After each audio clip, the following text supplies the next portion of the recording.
International conference था करीब, उसमें 4 थीम पर वो कंप्यूटर की जो भाषा मनुष्य की पहली आवश्यकता है। क्यों? सो इसमें वर्क कर। और सनी के टॉयज का है। हर प्रकार की अभिव्यक्ति, चाहे शब्दों द्वारा हो या शारीरिक चेष्टाओं द्वारा, मूलतः भाषा से संबंधित होती है। भाषा मानव की विकास यात्रा में चिरसंगिनी है। आदिम युग में मानव ने भित्ति चित्रों और प्रतीकों द्वारा अपनी अभिव्यक्ति की। आज वो अंतरिक्ष भाषा की दिशा में अग्रसर है। ये कामकाजी भाषा का ही परिविस्तार है। बोलेंगे राजेश गुप्ता। धरती पर आने अर्थात जन्म लेने की पहली सूचना बालक रो रोकर यानी भाषा का प्रयोग करते हुए देता है। अंतिम सांसों तक यही भाषिक अभिव्यक्ति मनुष्य का साथ देती है, कभी प्रतीकों के रूप में, कभी अक्षरों द्वारा।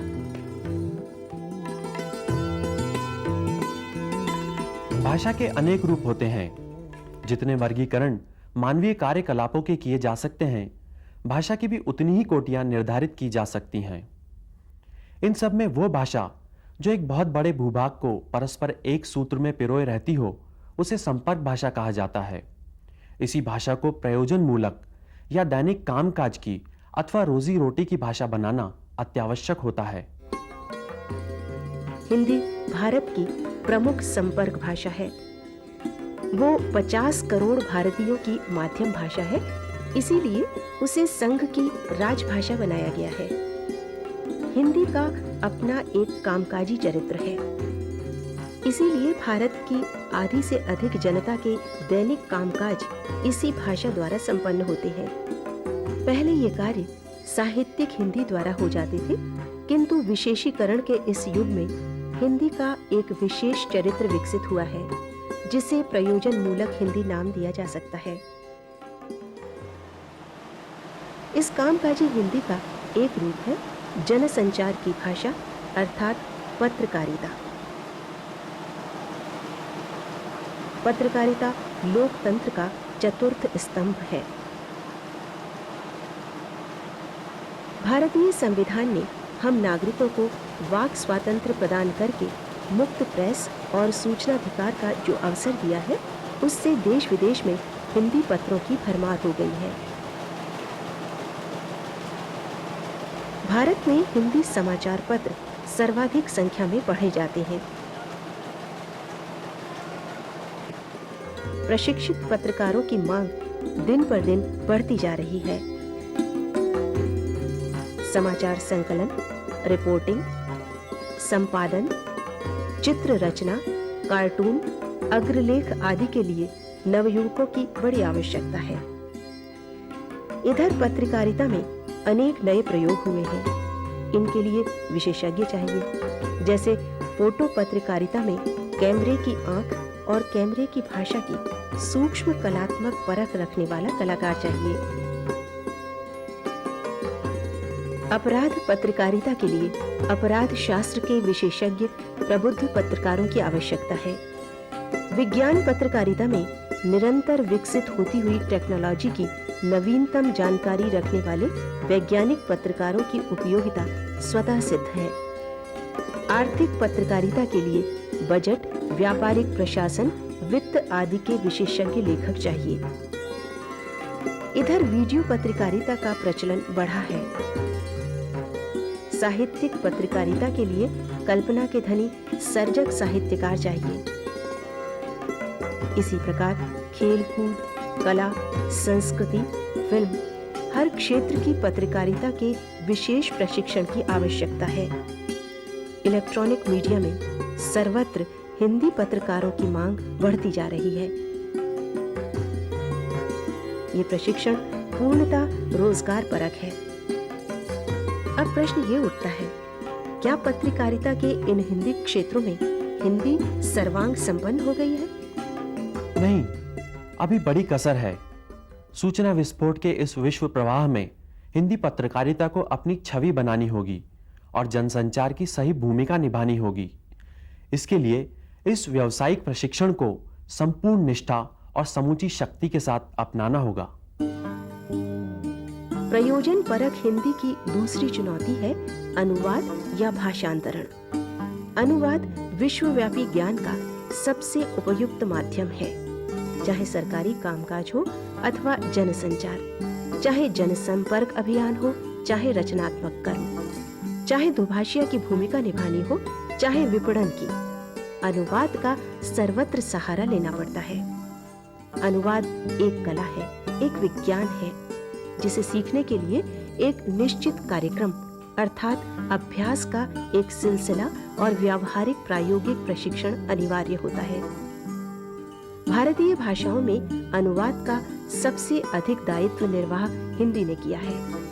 उसने भारतीय भाषाओं की सारी संपदा का रूपांतरण तो किया ही है, विश्व भाषाओं विशेषतः अंग्रेजी, रूसी, जर्मन, फारसी, फ्रांसीसी आदि के अधिकांश को आत्मसात कर लिया है। आवश्यकता है कि अनुवाद विज्ञान का ये प्रशिक्षण उच्च शिक्षा संस्थाओं में राष्ट्रीय अभियान के रूप में विकसित हो। पिछले दशकों में इसका राष्ट्रव्यापी विस्तार हुआ भी है। अनुवाद में व्यवसाय की अपेक्षाकृत किस भाषा में अधिक संभावना है? सर्वाधिक हिंदी में, क्योंकि यही सबसे बड़ी जनभाषा, राजभाषा, माध्यम भाषा और संपर्क भाषा है। इधर वो विश्व भाषा बनती दिख रही है। भारतीय भाषाओं का तो यह केंद्र है ही। प्रयोजन मूलक हिंदी में इसीलिए अनुवाद का स्थान सर्वोपरि हो गया है।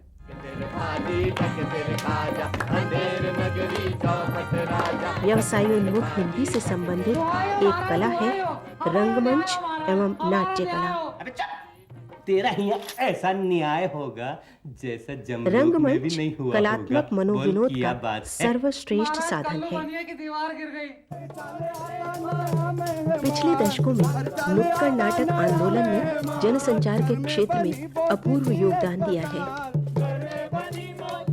हमारी लोक नाट्य परंपरा भारत की वैविध्यमयी संस्कृति का परिचय देती है और राष्ट्रीय एकीकरण को बढ़ावा देती है। इतनी जल्दी भी क्या है? जल्दी है। रेडियो और दूरदर्शन द्वारा प्रसारित ध्वनि नाट्य या टेली ड्रामा अपेक्षाकृत और गहरा प्रभाव डालते हैं। ओरिजिनल डॉक्यूमेंट्स में नहीं आए और उसके बाद नगरी में रहना उचित नहीं, जहां टके शेर ही भाजी हिंदी और माध्यम टके से शेर ही प्रस्तुत खाजा। किए गए नाट्य मंचन जहां लोक शिक्षण के लिए उपयोगी है, वहीं जीविकोपार्जन के साधन के रूप में भी सहायक हैं। ऐसा तो संसार में कोई देश ही नहीं है। किंतु इसका विकास कैसे संभव होगा? हिंदी के इस प्रयोजन मूलक रूप की समृद्धि के लिए नाटकों के स्क्रिप्ट लेखन, संवाद लेखन, अभिनय कला, मंच सज्जा, रूप सज्जा, ध्वनि प्रकाश व्यवस्था आदि के विशेष प्रशिक्षण की आवश्यकता है। यह कार्य अकेले राष्ट्रीय नाट्य विद्यालय नहीं कर सकेगा। इसके लिए प्रत्येक विश्वविद्यालय को आगे आना पड़ेगा। हिंदी भाषा ने इधर मीडिया के क्षेत्र में क्रांति की है। अंतरराष्ट्रीय टीवी द्वारा प्रसारित कितने ही धारावाहिक, टेलीफिल्म, वृत्तचित्र और विज्ञापन फिल्में हिंदी माध्यम से निर्मित हो रही हैं। मीडिया से संबंधित कौन से मुख्य व्यावसायिक प्रशिक्षण हैं? जनसंचार माध्यम से जुड़े जितने भी भाषा परक कार्य हैं, जैसे डबिंग, कंपेयरिंग, कमेंट्री या भाषिक संपादन, ये सब व्यवसायोन्मुख हैं। इनका व्यवस्थित प्रशिक्षण प्रयोजन मूलक हिंदी का अनिवार्य अंग है। वर्तमान युग विज्ञान युग है, लेकिन उससे अधिक विज्ञापन युग है। भारत में विज्ञापन का सबसे सशक्त माध्यम है हिंदी। चाहे नारे हो, स्लोगन हो या पोस्टर हो, चाहे पैम्फलेट हो या स्मारिकाएं पत्रिकाएं हो, सर्वत्र हिंदी की खपत है।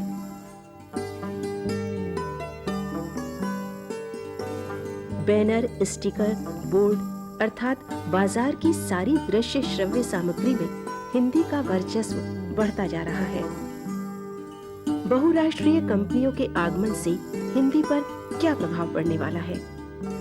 आज का बाजार दर्शन अर्थात विपणन जनभाषा का ही पक्षधर है।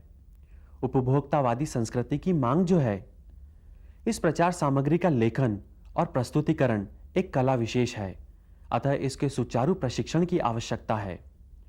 ग्राहक के मनोविज्ञान का ध्यान रखते हुए सही शब्द और सही दृश्य का चयन करना प्रयोजन मूलक हिंदी के इस प्रशिक्षण कार्यक्रम की शर्त है। विकसित राष्ट्रों ने व्यापार, प्रशासन आदि के लिए इधर देह भाषा को विकसित करने की योजना बनाई है। हिंदी को इसके लिए तैयार होना होगा। इसका जीवन यापन के साथ जुड़ जाना अवश्यम भावी है, क्योंकि देह भाषा व्यापारिक प्रशासन की प्राथमिक आवश्यकता है। इसीलिए भाषा शिक्षण के कई महत्वपूर्ण व्यावसायिक पाठ्यक्रम चल पड़े हैं। आधुनिक युग पूर्णतः यांत्रिक युग है। इसे कंप्यूटर युग भी कहा जा सकता है। भाषा का कार्य दिनों दिन यांत्रिक उपकरणों में ढलता जा रहा है।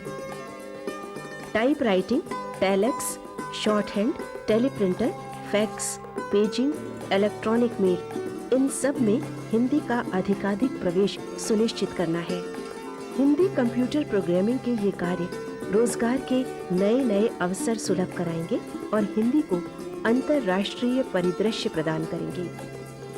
प्रयोजन मूलक हिंदी का यही प्रयोजन है कि उसे दैनिक कामकाज में उतारा जाए, ताकि वो हर प्रकार की अभिव्यक्ति में खप जाए। तभी सही अर्थों में हिंदी का राष्ट्रव्यापी रूप और अंतर्राष्ट्रीय चरित्र स्थिर होगा।